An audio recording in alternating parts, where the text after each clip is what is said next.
જમાડવામાં વિવેક ન રાખો, દાન દેવામાં વિવેક રાખો. બધી એવું જગ્યાએ કીધું છે. આમાં તો કાંઈ એ કીધું નથી. જમાડવામાં ભૂખ્યો એ જમાડી દેવાનો.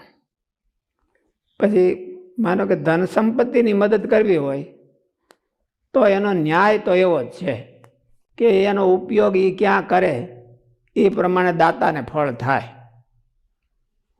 તીર્થમાં હોય કે બીજે હોય, તીર્થમાં હોય અને કોઈકને મદદ કરે 500 રૂપિયાની અને એ દારૂ પી લે કે બીજું પી લે કે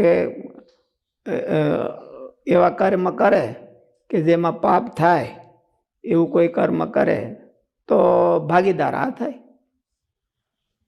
એ તીર્થમાં ને બીજી જગ્યાએ બધી જગ્યાએ એ નિયમ લાગુ પડે.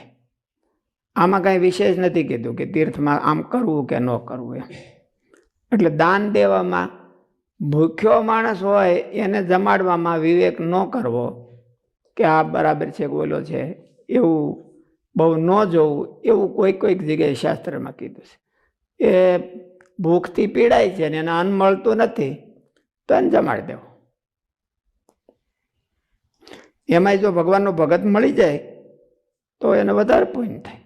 ભગવાનના એક જમતા બોલ્યો શંખ અસંખ્યથી શું સર્યું એવું કીધું.